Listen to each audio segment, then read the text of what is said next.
Le 6 avril 1917, à Washington, D.C., lorsque le président Woodrow Wilson se leva devant une session conjointe du Congrès et déclara la guerre à l'Allemagne, l'armée de l'air des États-Unis comptait exactement 55 avions en service. En revanche, l'Allemagne disposait de plus de 2500 avions de guerre. Mais ce désavantage numérique n'était que le début de la crise aérienne américaine. Quelques jours après cette déclaration, les responsables des achats au département de la guerre découvrirent un problème qui menaçait de clouer au sol toute l'aviation militaire des États-Unis avant même qu'elle ne commence. Chaque moteur d'avion nécessitait des bougies d'allumage pour fonctionner. Des bougies haute performance capables de supporter les températures extrêmes et les pressions à l'intérieur des moteurs d'avion. Mais l'Amérique ne fabriquait aucune bougie de ce type.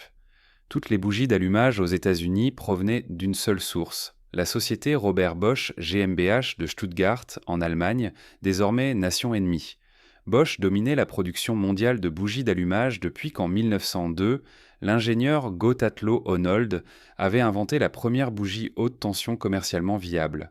Son modèle, utilisant des isolants en porcelaine et des électrodes finement usinées, était devenu la norme mondiale. Les brevets étaient allemands. L'expertise en fabrication était allemande. La chaîne d'approvisionnement était allemande. Et, au 6 avril 1917, cette source d'approvisionnement avait disparu. Voici l'histoire documentée de la manière dont un champion cycliste français devenu inventeur, travaillant dans un atelier à Toledo, Ohio, résolut un problème que les ingénieurs allemands pensaient d'y maîtriser.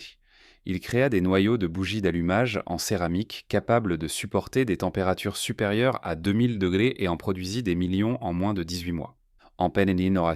Albert Champion, né à Paris en 1878, n'avait jamais eu l'intention de révolutionner les systèmes d'allumage automobile. Sa première passion était le cyclisme. En tant que messager pour un fabricant de vélos français, la vitesse naturelle de Champion attira l'attention de son employeur, qui commença à le sponsoriser pour des courses. À peine dans la vingtaine, Champion était devenu un cycliste de renom, remportant des courses à travers la France, dont la prestigieuse Paris-Roubaix en 1899. Mais le cyclisme, dans les années 1890, était en pleine évolution. La course motorisée, où les cyclistes suivaient des motos créant des courants aérodynamiques permettant d'atteindre des vitesses dépassant les 100 km/h, devenait populaire. Champion excella dans ce sport dangereux jusqu'en 1903, lorsqu'un drame survint lors d'une course à Brighton Beach, dans le Brooklyn, New York. Son motocycliste Pacer eut un accident. Incapable d'éviter la collision à grande vitesse, Champion subit une fracture complexe du fémur. La blessure fut catastrophique. Une de ses jambes taudées se retrouva 2 pouces plus courte que l'autre. Sa carrière de cycliste se termina à 25 ans. Lors de sa convalescence en France, Champion décida de se lancer dans l'industrie automobile. Il avait remarqué, durant ses années de course, que les motos qui le suivaient utilisaient des systèmes d'allumage primitifs, des bougies qui échouaient fréquemment, surchauffaient sans cesse et devaient être remplacées après chaque course. Ne pouvant plus courir, il se dit qu'il pourrait peut-être améliorer les machines qui avaient mis fin à sa carrière. En 1905, Champion retourna aux États-Unis avec le soutien de 2 hommes d'affaires, les frères Frank D. et Robert A. Stranahan.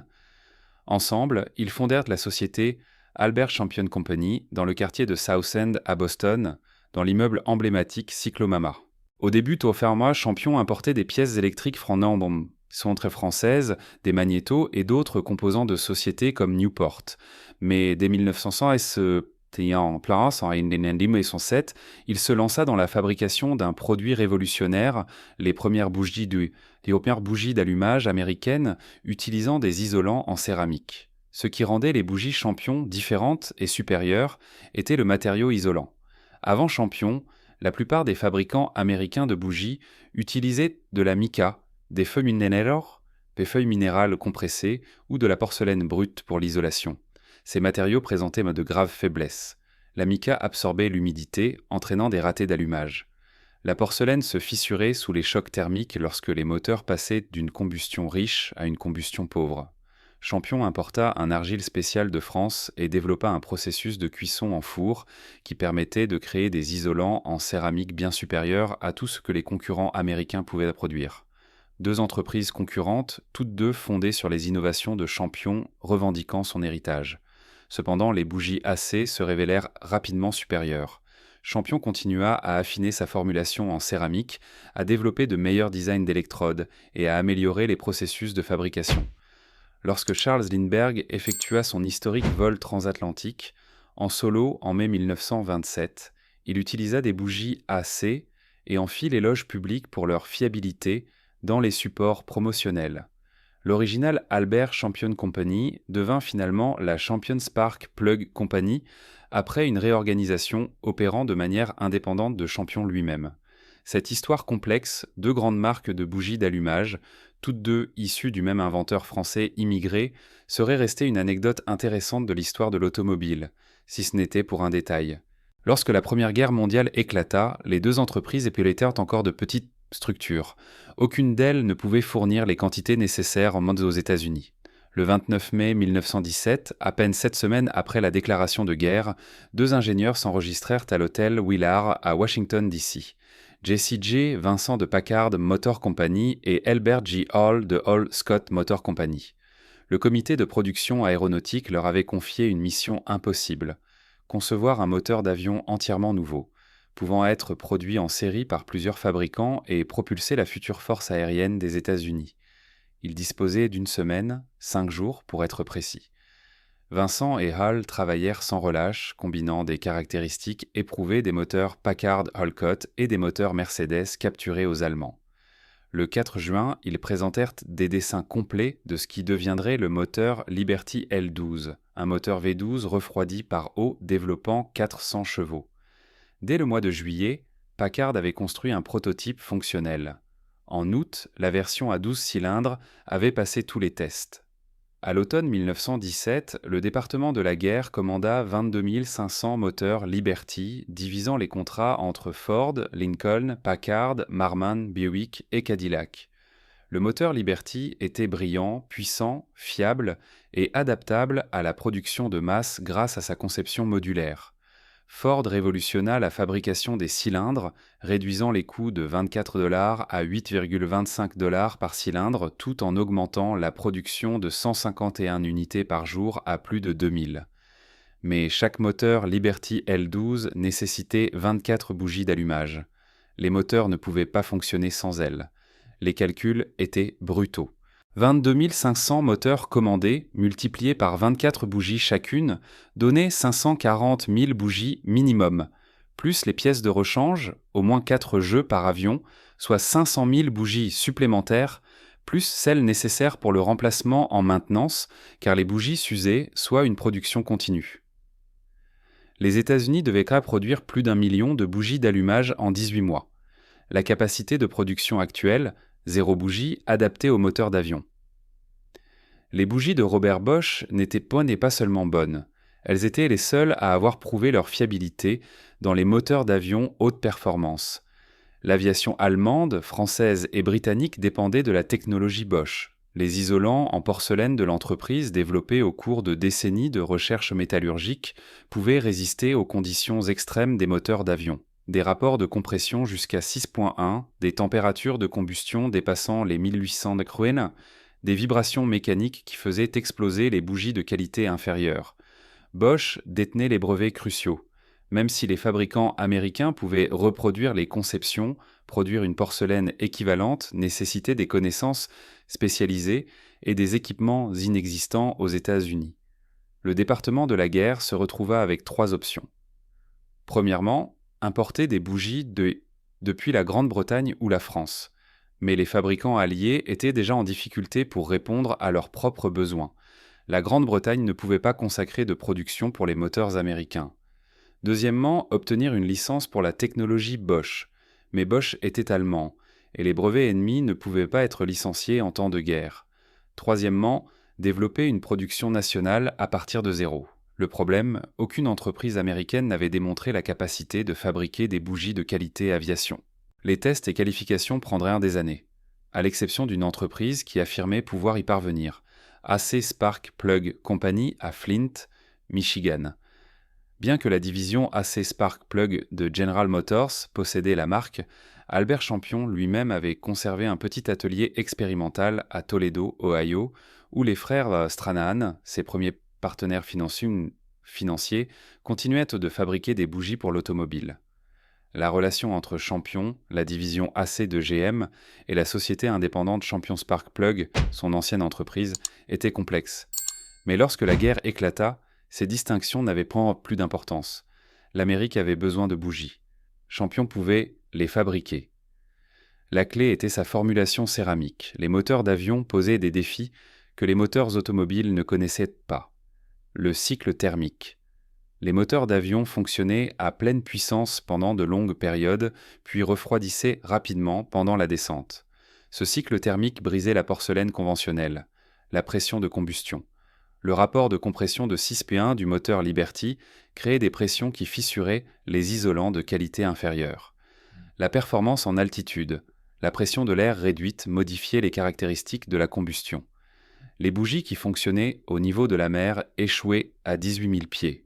Les vibrations. Les moteurs d'avion vibraient intensément. Les isolants devaient résister au stress mécanique tout en maintenant leurs propriétés électriques. La céramique Champion, une formulation de silicate d'alumine, résolvait tous ces problèmes. Le matériau avait été développé au fil des années d'expérimentation, affinant l'équilibre entre l'alumine, l'oxyde d'aluminium de la bauxite, la silice, le feldspath et des additifs propriétaires. Mais avoir un matériau supérieur ne suffisait pas. Le département de la guerre exigeait une preuve.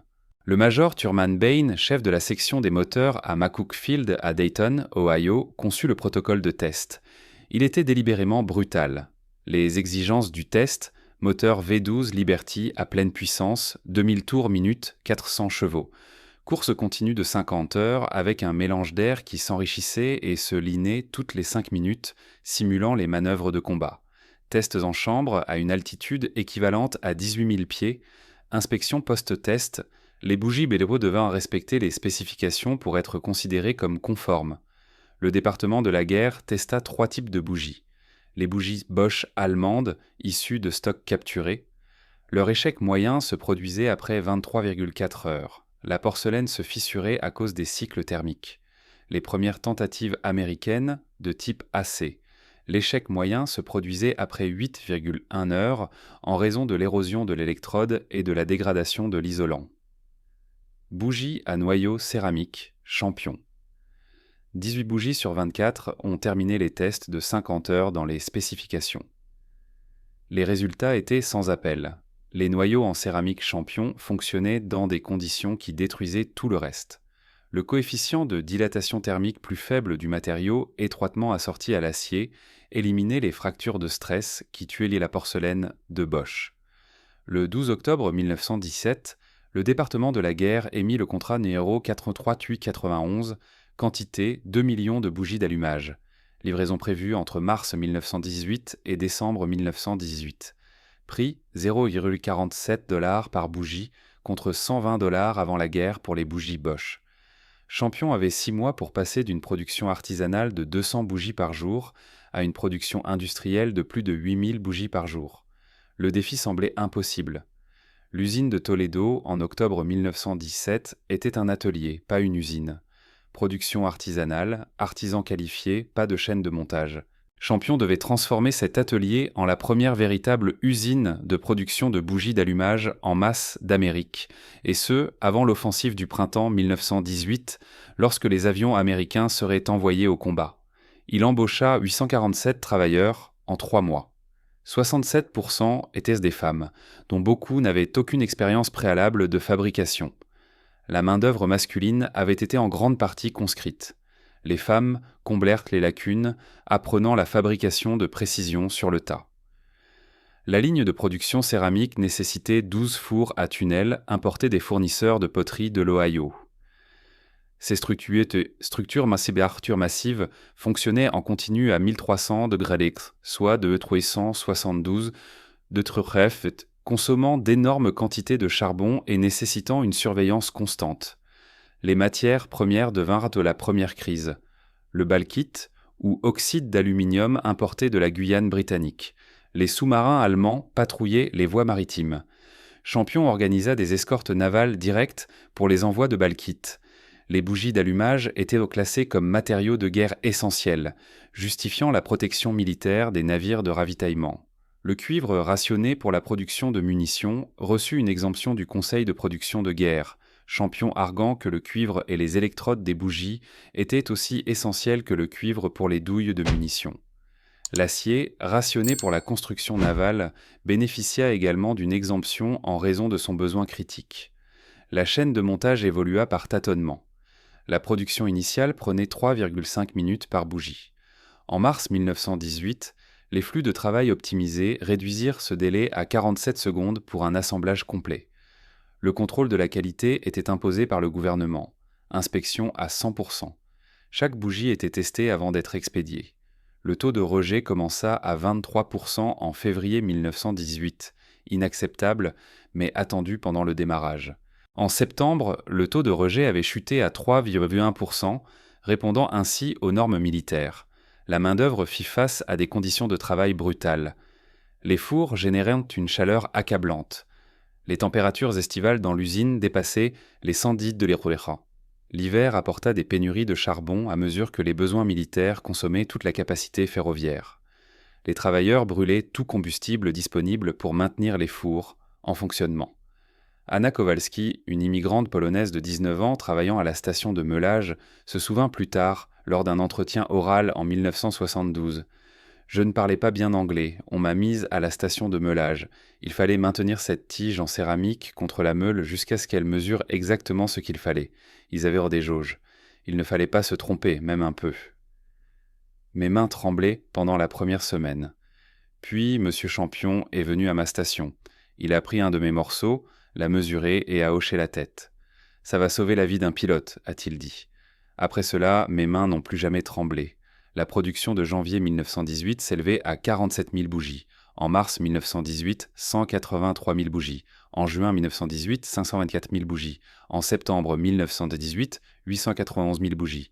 Au sommet de la production en novembre 1918, 1247 000 bougies. Production totale de 1918, 823 000 bougies. L'échelle de production était sans précédent. Champion avait créé la première véritable usine de production de bougies d'allumage en série des États-Unis, en pionnier des techniques qui allaient être adoptées par l'industrie tout entière. En novembre 1918, plus de 20 000 moteurs Liberty avaient été construits. Ford seul avait fabriqué 415 377 cylindres avant l'armistice. Packard produisit 6 500 moteurs complets. La Lincoln Motor Company, fondée spécifiquement pour fabriquer des moteurs Liberty après que le fondateur de Cadillac, Henry Lilen, quitta GM en protestation contre les politiques pacifistes, fabriqua encore 6 500 moteurs. Chaque moteur reçut des bougies Champion, et ces bougies dépassèrent les attentes. Le véritable test arriva en France où les pilotes américains volaient sur le seul avion de combat conçu et fabriqué aux États-Unis ayant connu un service significatif, l'Airco DH-4, propulsé par des moteurs Liberty L12. Le capitaine Eddie Rickenbacher, le meilleur as américain avec 26 victoires, vola sur un SPAD 13 français pendant la majeure partie de sa carrière de combat, mais les escadrons américains passaient au DH-4 dès la mi-1918. Le 18 juin 1918, Rickenbacher affronta 6 chasseurs Albatros allemands au-dessus de Château-Thierry dans son SPAD. Le combat de 14 minutes, passant de 18 000 pieds à l'altitude des cimes des arbres, avec son moteur Hispano-Suiza à régime maximum, se déroula avec des changements rapides d'altitude et des manœuvres violentes. Aucun raté d'allumage observé malgré les manœuvres violentes et les changements rapides d'altitude. L'inspection après vol révéla que les 24 bougies étaient de toutes conformes aux spécifications opérationnelles. Les journaux de maintenance du 94e escadron aéro documentèrent l'impact. En mars 1918, avant que les bougies Champion ne deviennent standard, le nombre moyen de changements de bougies par avion était de 4,2 par mois. Les pannes de moteur dues aux bougies, 7. En juillet 1918, après l'adoption des bougies Champion, la moyenne était tombée à 0,8 bougies par mois. Les pannes de moteur dues aux bougies, 0. Les avions américains atteignirent un taux de disponibilité opérationnelle de 73%. Bien au-dessus de la moyenne alliée de 52%. Les abandons de mission dus à des problèmes moteurs chutèrent de 14% au début de l'année 1918 à seulement 3,1% en été. Fait encore plus remarquable, aucune perte de combat n'a été attribuée à une défaillance de bougies pendant la Première Guerre mondiale. Le lieutenant James Norman Hall, qui coécrira plus tard The Mutiny on the Bounty, écrivit dans ses mémoires de 1918 High Adventure, Satayastom. Les services de renseignement de l'aviation allemande ont capturé des bougies d'allumage américaines provenant d'avions abattus et ont rapidement reconnu leur supériorité. Un rapport de l'inspecteur de l'aviation, traduit du Flugzeugmeister allemand, datant d'octobre 1918, documentait leur analyse. Les moteurs d'avions américains démontrent une fiabilité supérieure. Les interrogatoires de des mécaniciens capturés révèlent l'utilisation de bougies céramiques fabriquées par Champion Company, Toledo, Ohio. La construction diffère de manière significative de celle du design Bosch. L'isolant en une seule pièce élimine les points faibles présents dans la construction à 3 pièces de Bosch. La céramique à base d'alumine a une résistance supérieure au choc thermique par rapport à notre porcelaine. La configuration de l'électrode auto-nettoyante recommande une enquête immédiate pour une production allemande. Cependant, la capacité industrielle n'est pas disponible compte tenu des contraintes actuelles de production. La dernière phrase révéla la situation désastreuse de l'Allemagne. En octobre 1918, l'Allemagne perdait la guerre. Les usines Bosch avaient été ciblées par les bombardements de la RAF. Les travailleurs qualifiés avaient été envoyés au front. Les matériaux étaient rares. Même si les ingénieurs allemands parvenaient à reproduire la formulation céramique de Champion, ils manquèrent de la capacité industrielle nécessaire pour la fabriquer. La fenêtre pour rattraper son retard s'était refermée. Albert Champion ne vécut pas pour voir l'héritage complet de son invention. En vacances à Paris avec sa femme en octobre 1927, Champion s'effondra pendant le dîner dans un hôtel. Il mourut presque instantanément d'une embolie pulmonaire. Il avait 49 ans. 5 mois plus tôt, Charles Lindbergh avait traversé l'Atlantique en utilisant des bougies AC et les avait publiquement louées. Les ventes s'étaient envolées. Champion était devenu riche, célèbre et était au sommet de son influence. Sa mort fit la une des journaux automobiles américains. L'homme qui avait commencé comme coursier à vélo à Paris, devenu cycliste champion, ayant survécu à un accident mettant fin à sa carrière et s'étant réinventé comme inventeur, avait changé à jamais la technologie du transport. Aujourd'hui, 2 grandes marques de bougies d'allumage descendent directement d'Albert Champion. AC Delo, anciennement AC Spark Plug, fait désormais partie de General Motors et descend de l'entreprise fondée par Champion en 1909. Champion, maintenant partie de Federal Mogul, Tenneco, provient de sa société d'origine fondée en 1905, qui continua après son départ. Les 2 entreprises fabriquent toujours des bougies en utilisant la technologie de l'isolant céramique, fondamentalement inchangée depuis l'innovation de Champion en 1907. Lorsque la Première Guerre mondiale se termina, les bougies Champion avaient prouvé leur efficacité dans l'application la plus exigeante possible, l'aviation militaire. Le marché civil suivit rapidement. En 1923, la Ford Motor Company rendit les bougies Champion équipement standard sur le modèle T. En 1925, General Motors signa un contrat d'approvisionnement exclusif avec Champion via AC. En 1930, Champion Brands détenait 90% de la part de marché dans l'aviation américaine. Les années 1920 apportèrent des améliorations. En 1926, les bougies résistives réduisirent les interférences radio, un facteur crucial alors que la radio pour avion devenait un équipement standard. En 1928, la conception à pointe étendue améliora le démarrage à froid dans les applications automobiles. Dans les années 1930, toutes les aéronefs militaires américains spécifièrent les bougies Champion comme équipement obligatoire. Lorsque la Seconde Guerre mondiale éclata en 1939, l'Amérique entra en guerre avec une capacité de fabrication de bougies d'allumage matures que l'Allemagne ne pouvait égaler. Entre 1942 et 1945, Champion Company produisit 186 millions de bougies, sans jamais que cela ne soit un facteur limitant dans la production d'avions. L'ironie était totale. L'Allemagne, qui avait créé l'industrie commerciale des bougies d'allumage grâce à Bosch en 1902, se retrouvait dépassée et sans innovation par une industrie américaine qui n'existait pas avant 1917. Chaque bougie dans votre voiture, tondeuse à gazon, générateur ou petit moteur utilise une technologie directement issue des innovations de 1907 et 1917 d'Albert Champion. L'isolant céramique, centré en alumine, la même formulation d'alumine-silicium développée par Champion. Raffinée, mais fondamentalement inchangée. L'électrode centrale avec noyau en cuivre, Champion fut le pionnier de cette conception pour une meilleure dissipation de la chaleur. Plage, de température auto-nettoyante. Le concept selon lequel les isolants doivent être suffisamment chauds pour brûler les dépôts, mais pas trop pour éviter l'auto-allumage. La perspicacité de Champion, construction en une seule pièce, éliminant les joints susceptibles de céder, contrairement à l'approche à plusieurs pièces de Bosch. Les bougies modernes fonctionnent à des températures allant jusqu'à 650 degrés, 1200 degrés et des tensions allant jusqu'à 60 000 volts. Elles sont fabriquées avec des matériaux comme des électrodes en iridium, des pointes en platine et des céramiques avancées que Champion n'avait jamais imaginées. Mais la conception fondamentale reste la sienne. La production mondiale dépasse 1,5 milliard de bougies par an. Le marché que Champion créa dans un atelier à Toledo englobe désormais des dizaines de fabricants à travers tous les continents. En avril 1917, l'Amérique faisait face à une vulnérabilité existentielle, une dépendance totale à la technologie ennemie pour un composant critique. Les bougies d'allumage n'étaient pas aussi glamoureuses que les mitrailleuses ou aussi spectaculaires que les avions de chasse, mais sans elles, chaque moteur n'était qu'un tas de métal inutile.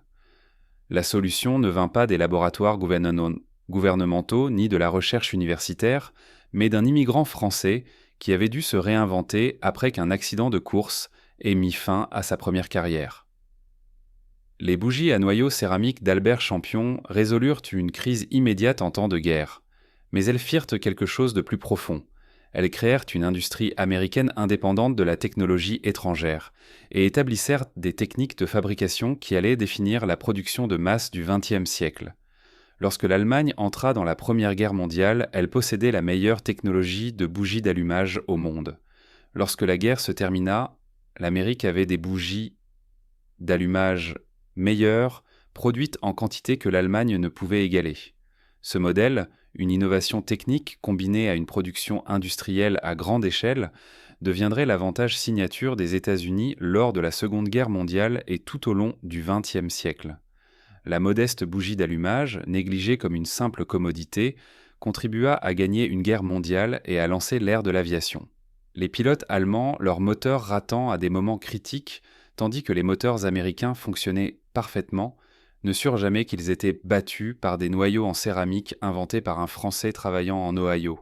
Chaque fois que vous tournez la clé de contact et que votre moteur démarre instantanément, remerciez le champion cycliste français qui ne put pas utiliser son propre nom pour sa société, mais qui changea l'histoire des transports. Quoi qu'il en soit, en 1917, l'Amérique ne disposait d'aucune bougie d'allumage. En 18 mois, elle avait les meilleures bougies d'allumage du monde. Voilà ce qui se passe lorsque la crise rencontre l'ingéniosité.